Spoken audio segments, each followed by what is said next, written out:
Hello everyone, welcome back to discovery dive class 6। मैं आपकी अध्यापिका परीशा और आज हम करेंगे हमारी नई पाठ्य पुस्तक जो हमारी हिंदी विषय के लिए आई है, जिसका नाम मल्हार है। आज हम इसका सिलेबस ओवरव्यू करेंगे, मतलब इस न्यू बुक में जितने भी सारे चैप्टर्स हम पढ़ेंगे उनका एक ओवरव्यू देखेंगे कि हम कौन कौन से चैप्टर्स इस बुक में पढ़ने वाले हैं। तो चलिए शुरुआत करते हैं इस वीडियो की। और वीडियो शुरू करने से पहले अगर आप इस चैनल पर नए हैं तो ज़रूर सब्सक्राइब कीजिए नई नई वीडियोस पाने के लिए। और साथ ही में अगर आप कोई और विषय की वीडियो देखना चाहते हैं तो आपको प्लेलिस्ट के सेक्शन में अलग अलग सब्जेक्ट्स की प्लेलिस्ट मिल जाएगी, जैसे कि गणित, विज्ञान, इंग्लिश और ये एक हिंदी की भी अब एक प्लेलिस्ट बन चुकी है। तो चलिए स्टार्ट करते हैं। अब सबसे पहले आपको दिया हुआ है मल्हार। मल्हार क्या होता है? ये आपकी बुक का टाइटल है, मल्हार। अब इसका मल्हार का मतलब क्या होता है? तो मल्हार भारतीय शास्त्रीय संगीत का एक राग है। ठीक है, भारतीय का शास्त्रीय संगीत हो सकता है किसी वेदर से रिलेटेड कोई संगीत हो, तो उसी का एक राग, एक हिस्सा है। यह मुख्य रूप से वर्षा ऋतु में गाया जाता है और मेनली ज़्यादा करके ये वर्षा ऋतु यानी हम कह सकते हैं कि हमारे रेनी सीजन में ज़्यादातर गाया जाता है। वर्षा ऋतु में प्रकृति नूतन रूप धारण करती है और ये जो गीत है ये वर्षा ऋतु में यानी रेनी सीजन में खासकर प्रकृति के को पूछे जाने वाला ही एक तरह का गीत है। मतलब इसमें ज़्यादा से ज़्यादा प्रकृति को हम रिप्रेजेंट किया जाता है। ठीक है, इस ऋतु का संबंध सृजन, सौंदर्य, न्यूपन, नएपन और कृषि से भी है।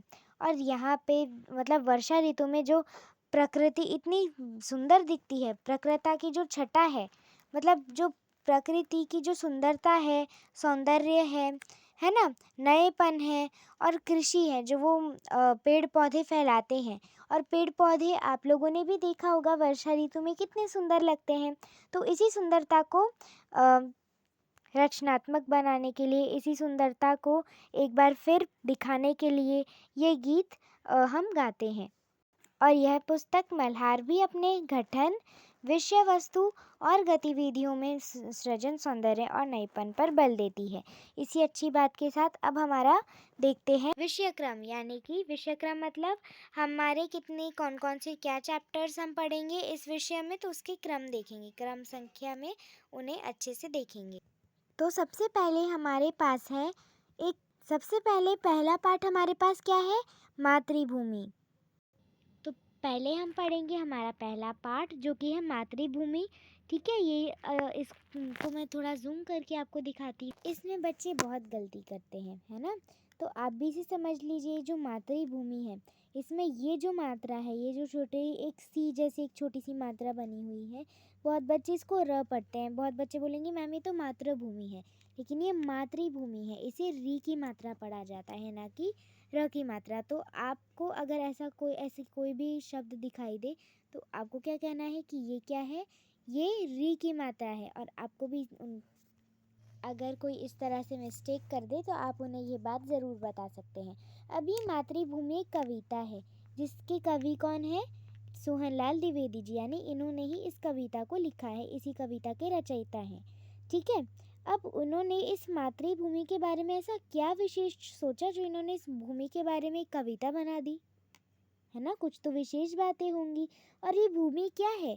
क्या ये भूमि हमारी भारत की भूमि है? क्या ये किसी विदेश की भूमि है? किस भूमि के बारे में ये कविता है, तो वो हम देखेंगे। उसके बाद हमें पढ़ने के लिए पुष्प की अभिलाषा एक कविता मिलेगी हमारे चैप्टर के ऑलमोस्ट एंडिंग में, जिसमें हम ऐसे ही नॉर्मल हमारी थीम है, नेशनल थीम के बेस्ड ये कविता पढ़ेंगे जो हमारे एंटरटेनमेंट के लिए एक पोएम गिवन है। और इसके कवि कौन है? जिन्होंने पुष्प की अभिलाषा लिखी है तो वो है माखनलाल चतुर्वेदी जी की। क्या एक पुष्प की अभिलाषा है? अभिलाषा मतलब क्या होता है? क्या कोई मुझे बता सकता है? अभिलाषा मतलब इच्छा। क्या वो पुष्प चाहता है? तो ऐसा आखिर क्या चाहता है वो पुष्प? क्या उसकी इच्छा है? और क्या उसकी वो इच्छा कैसे पूर्ण की जा सकती है, वो हम इस कविता में देखेंगे। और कवि कौन है? माखनलाल चतुर्वेदी जी। फिर हम पढ़ेंगे पार्ट 2, दूसरा पार्ट हमारा शुरू हो जाएगा जो है गोल। अब ये गोल किस गोल की बात है? क्या ये हमारी गोल, या कह सकते हैं जो हमारा गोल सर्कुलर शेप होता है, क्या सर्कल वाला गोल है? क्या ये जो हम फुटबॉल खेलते हैं फुटबॉल वाला गोल है? या मम्मी की रोटी गोल गोल, पापा का पैसा गोल गोल, क्या ये वो वाला गोल है? क्या गोल है ये? किस गोल की बात कर रहे हैं? किसी चीज़ को रिप्रेजेंट करने के लिए गोल कह रहे हैं। तो ये गोल क्या है और ये किस लिए यूज़ किया जा रहा है? और इसकी कई सारी चीज़ें हो सकती हैं। गोल हम किन बहुत सारी बातों से रिलेट कर सकते हैं। तो ये एक संस्मरण है। संस्मरण मतलब होता है जब एक राइटर अपनी खुद की कहानी के बारे में लिखता है, जिसको इंग्लिश में ऑटोबायोग्राफी कहा जाता है। ठीक है, तो ये एक ऑटोबायोग्राफी है जिसको मेजर ध्यानचंद जी ने स्वयं लिखा है। मेजर ध्यानचंद जी हॉकी के बहुत इम्पोर्टेंट प्लेयर रहे हैं। ठीक है, तो हम पढ़ेंगे एक दौड़ ऐसी भी, ये भी पढ़ने के लिए कविता दी गई है। और गोल, ये जो संस्मरण है, ये मेजर ध्यानचंद जी द्वारा लिखा गया है, यानी इनके द्वारा रचित है। फिर उसके बाद हम पार्ट 3 पढ़ेंगे, पहली बूंद, जो कि कविता है। और इस कविता को किसने लिखा है, कौन इस कविता के कवि हैं? तो वो है गोपाल कृष्ण कौल जी। अब कोई चीज़ अगर पहली हो, हम कहते हैं जब आपने पहली बार चलना शुरू किया, या फिर हम कहते हैं पहला शब्द, आपने पहला शब्द क्या कहा था। तो कोई भी चीज़ जो पहली है, फर्स्ट टाइम जो है, उसका अपना ये क्रेज़ होता है ना। तो इस एक बूंद का क्या क्रेज़ था जो आखिर इन कवि ने इसके ऊपर कविता ही लिख दी। और पहली बूंद, ये किस चीज़ की बूंद है? क्या ये सागर की बूंद है, बारिश की बूंद है, जो हम लोग यूजुअली हम टैप खोलते हैं वो पानी आ जाता है, उसकी पहली बूंद है? किस चीज़ की पहली बूंद है? और इस बूंद में आखिर ऐसा क्या खास था जो इसके ऊपर हम एक कविता पढ़ रहे हैं? तो वो हम तभी जान पाएंगे जब हम इस कविता को पढ़ लेंगे। फिर हम पार्ट 4 पर आएंगे, हार की जीत, ये कहानी है। अभी थोड़ा सुनकर आपको अजीब लगेगा इसका जो टाइटल है, क्योंकि देखो, या तो कोई इंसान हारेगा या तो कोई जीतेगा, है ना। कोई या तो कोई विनर होगा या तो कोई लूज, मतलब हार जाएगा। लेकिन यहाँ पे हम देखेंगे कि कैसे बाबा भारती, एक बाबा हैं, कैसे वो डाकू खड़क सिंह से अपना घोड़ा हार गए। लेकिन उस घोड़े को हारने के बाद उन्होंने कैसे उसी डाकू का, जिसने उस घोड़े को चुराया था, उसका दिल जीत लिया। तो वो हम इस कहानी में पढ़ेंगे। और इस सुंदर कहानी के लेखक है सुदर्शन जी। फिर हम देखेंगे पार्ट 5, रहीम के दोहे। तो इसमें दोहे होंगे, यानी फ्रेजेस होंगे। ठीक है, और ये ब्रज भाषा में होंगे। ब्रज भाषा आप जानते ही हैं कौन सी भाषा है। ये हमारी हिंदी, जो जिस तरह से हमारी हिंदी भाषा का विकास हुआ है, उसी का एक चरण है, ऐसे ही ब्रज भाषा भी है। ये हिंदी से थोड़ी सिमिलर भाषा है।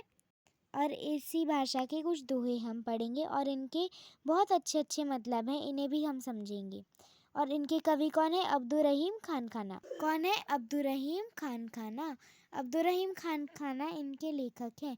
और देखिए, इसको अगर मैं थोड़ा सा और जूम कर दूं, ठीक है। अब ये आप देख पा रहे हैं खान खाना शब्द। ठीक है, हमने क्या नाम देखा अभी जस्ट? अब्दुर्रहीम खान खाना। तो अब्दुर्रहीम खान खाना में खान तो सही है, लेकिन लास्ट में खाना क्यों लगा दिया?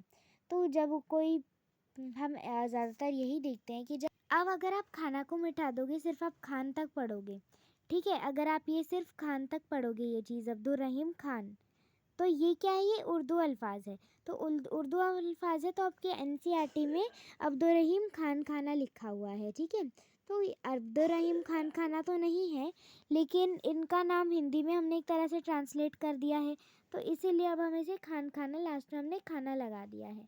ठीक है, तो वैसे तो ज़्यादा अगर हम जिस भाषा के राइटर को लिख रहे हैं, वैसे वो ज़्यादा सूट करता है, लेकिन चलो, आपकी एनसीईआरटी बुक में इस तरह से आपको हिंदी में भी एक तरह से ट्रांसलेट करके दे दिया है।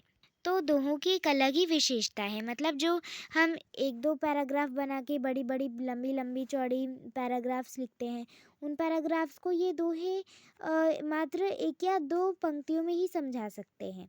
तो इन दोहों के बारे में हम पढ़ेंगे। ये लाइफ की कुछ बहुत अच्छी नैतिक शिक्षा हमें प्रदान करती हैं।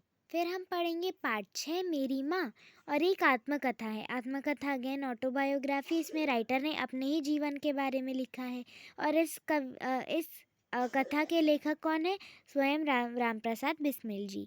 और राम प्रसाद बिस्मिल जी ने ये किस माँ के बारे में लिखा है? उनकी खुद की माँ के बारे में लिखा होगा, क्योंकि हम शीर्षक से ये बता पा रहे हैं। तो उनकी माँ में ऐसे क्या गुण थे जो उन्होंने अपनी माँ के बारे में एक कथा लिखी है, आत्मकथा लिखी है? वैसे ये भी हो सकता है कि क्या ये मेरी माँ, हमारी माँ की बात हो रही है? इस दुनिया में जितनी माएँ हैं सबकी माँ की बात हो रही है, या फिर केवल रामप्रसाद बिस्मिल जी की माँ की ये बात हो रही है? तो वो हम इस पाठ को पढ़कर ही समझ पाएंगे। अब आते हैं पाठ 7 पर, जलाते चलो। ये भी एक कविता है जिनके कवि द्वारिका प्रसाद महेश्वरी जी हैं। इसमें हम देखेंगे कि जलाते चलो ये कविता क्या संदेश दे रही है मुख्य रूप से। और ये कविता बेसिकली नेगेटिविटी को मिटाना और एक द्वीप जला के पॉजिटिविटी को बढ़ाना, इस तरह से नेगेटिविटी को ख़त्म करने वाली एक तरह से कविता है, जो हो सकता है हमें हमारी लाइफ से रिलेटेड, है ना, हमारे जीवन से संबंधित, या फिर हमें कोई नैतिक शिक्षा प्रदान करे। तो इसके बारे में हम पाठ 7 में डिस्कस करेंगे। अब आते हैं पाठ 8 पर सत्रिया और बिहू नृत्य। तो ये एक निबंध है, ठीक है। निबंध आप लोग जानते हैं, पैराग्राफ टाइप, या पैराग्राफ्स भी नहीं, हम कह सकते हैं कि निबंध मतलब होता है ऐसे। एक तरह से ऐसे लिखा गया है सत्रिया और बिहू नृत्य पे। सत्रिया और बिहू दोनों असम के हैं, ठीक है। ये दोनों असम के नृत्य हैं। और इन दोनों में क्या क्या चीज़ें एक दूसरे से सिमिलर हैं, क्या क्या इन दोनों नृत्यों में अलग हैं, तो वो हम इस निबंध के थ्रू समझेंगे।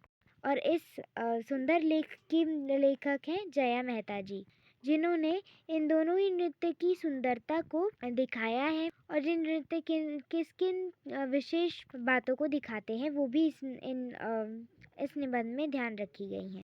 फिर हम पढ़ेंगे पाठ 9, मैया मैं नहीं माखन खायो। ये एक पद है और इसके कवि हैं स्वयं सूरदास जी। अब मैया मैं नहीं खायो का क्या मतलब है?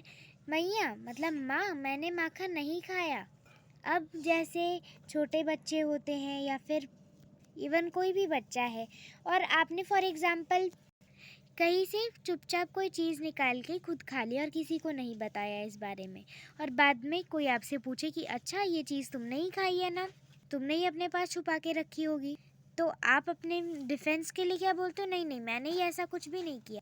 तो बिल्कुल ऐसे ही हम इस एक नटखट बच्चे के बारे में देखेंगे जिसने अपनी माँ से भी इस तरह से अपना डिफेंस करने के लिए, अपना बचाव करने के लिए इस तरह से कहा कि मैया मैंने मक्खन नहीं खाया, और अलग अलग बहानों से इसे दिखाने की कोशिश की गई है। तो ये कौन है ये नटखट बच्चा, इसके बारे में हम देखेंगे और सूरदास जी का कवि परिचय भी देखेंगे।